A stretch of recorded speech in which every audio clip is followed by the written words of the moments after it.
Hello, SPS Astrology lovers. This is Shankar Pratap Singh, and you are watching SPS Astrology. Guys, आज मैं आपको बताने वाला हूं कि अगर आप अपना घर बनाना चाहते हैं, फ्लैट खरीदना चाहते हैं, जमीन खरीदना चाहते हैं या विदेश से अपने जन्म स्थान में आना चाहते हैं, स्कूल बनाना चाहते हैं या घर की बाउंड्री करना चाहते हैं, फेंसिंग करना चाहते हैं या खेती बाड़ी से जुड़ा हुआ कोई भी काम, मछली पालन, गाय पालन, जितनी भी ऐसी चीजें होती हैं जिनका संबंध खेती जुड़ता है, ऐसे काम को अगर आप करना चाहते हैं तो उसके लिए बेस्ट पीरियड कौन सा होगा। और कोई भी काम तभी हमें सफलता देता है जब उस काम के होने का योग बन रहा हो। अगर काम के होने का योग नहीं बन रहा है तो दिमाग आप चाहे कितना भी लगाओ लेकिन बेनिफिट नहीं होगा।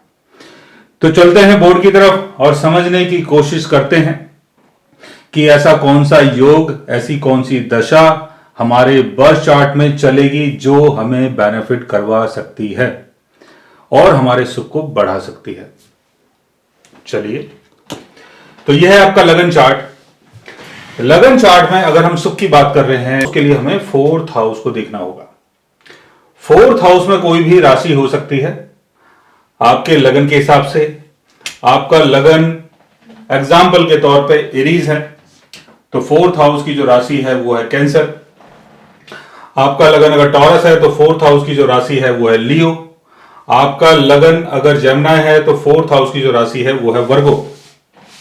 तो फोर्थ हाउस की जो भी राशि है, जब भी इसकी दशा चलती है, फोर्थ हाउस की राशि के लॉर्ड की दशा चलती है, जैसे यहां पर अगर मून की दशा चले, बिकॉज कैंसर साइन जो है वो मून की राशि है, और अगर मून की दशा चल रही है और मून की प्लेसमेंट अगर केंद्र भाव में है, त्रिकोण भाव में है, सेकेंड हाउस में है, थर्ड हाउस में है, फिफ्थ हाउस में है, नाइन्थ हाउस में है, 11th हाउस में है, तो इस पीरियड में आप अपना घर बना सकते हैं, प्रॉपर्टी परचेज कर सकते हैं और कोई भी ऐसा काम कर सकते हैं जिसका संबंध खेती बाड़ी से जुड़ता है। कोई भी ऐसा बिजनेस, कोई भी ऐसा व्यापार, जैसे मैंने बोला मछली पालन, गाय पालन या कोई भी ऐसा पालन, कुछ भी आप पाल सकते हो इस पीरियड में। और इसके साथ साथ आपके लगन चार्ट के हिसाब से जो भी बेनिफिक प्लेनेट हैं, जैसे आपके लगन में मंगल आपके लिए बेनिफिक हो गया, गुरु आपके लिए बेनिफिक हो गया, सूर्य आपके लिए बेनिफिक हो गया, और अगर इनकी प्लेसमेंट अगर फोर्थ हाउस में होती है, जैसे जुपिटर यहां पर प्लेस्ड हो, जुपिटर यहां पर होगा, अपने एक्लिटेशन में होगा। अगर यहां पर मार्स हो, हालांकि मार्स अपने डब्लिटेशन में है but not to worry, Mars अपने डब्लिटेशन में है, उससे भी कोई प्रॉब्लम वाली बात नहीं है। अगर मून की प्लेसमेंट अगर बहुत अच्छी होती है आपके बर्थ चार्ट में, तो मार्स अगर यहां अपने डब्लिटेशन में भी है तो कोई टेंशन वाली बात नहीं है।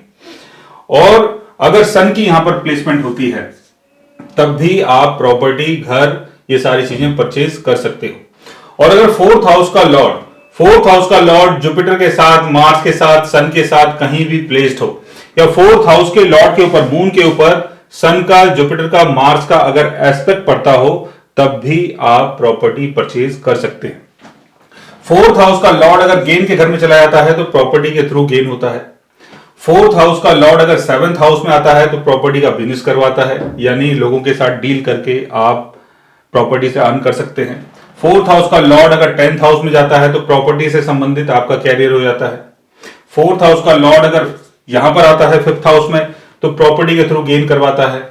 फोर्थ हाउस का लॉर्ड अगर यहां पर आता है तो प्रॉपर्टी के थ्रू आपकी वैल्यू बनती है।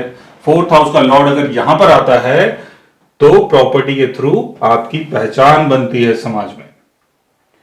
तो ऐसा योग अगर आपके बर्थ चार्ट में बन रहा है तब आपको फोर्थ हाउस से संबंधित चीजों का बेनिफिट हो सकता है, लेकिन उसके लिए फोर्थ हाउस के लॉर्ड की दशा चले या कोई बेनिफिक प्लेनेट आपके फोर्थ हाउस में हो या फोर्थ हाउस के लॉर्ड के साथ हो, तब आपको इन चीजों का बेनिफिट हो सकता है।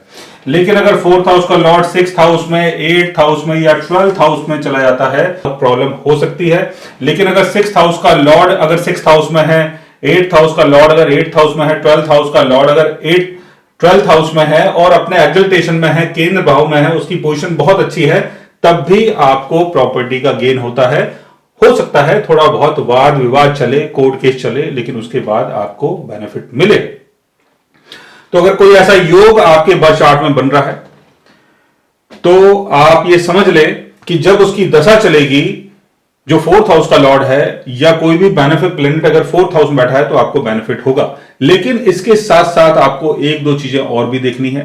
सैटर्न अगर आपके लिए बेनिफिक है तो अच्छी बात है, सैटर्न बेनिफिक नहीं है और सैटर्न की प्लेसमेंट अगर 4th हाउस में होती है या 4th हाउस के लॉर्ड के ऊपर सैटर्न का एस्पेक्ट पड़ता है, राहु का एस्पेक्ट पड़ता है, केतु का एस्पेक्ट पड़ता है, तो चीजें थोड़ी सी अनबैलेंस हो सकती है। या 4th हाउस का लॉर्ड अगर कंबस्ट हो गया है, रेट्रोगेट हो गया है, तब भी थोड़ी बहुत प्रॉब्लम आ सकती है। सो गाइस, अगर आपके बर्थ चार्ट में भी कोई ऐसा योग बन रहा है और उस योग के बारे में अगर आप जानना चाहते हैं तो उसके लिए आप हमारे चैनल को सब्सक्राइब कर सकते हैं। और अगर आप हमसे बात करना चाहें, कंसल्ट करना चाहें या पर्सनली हमसे मिलना चाहें तो आप हमारी वेबसाइट के थ्रू हमें मेल कर सकते हैं, मैसेज कर सकते हैं और गाइस आप हमसे बात भी कर सकते हैं। So guys, take care, love you all and good bye.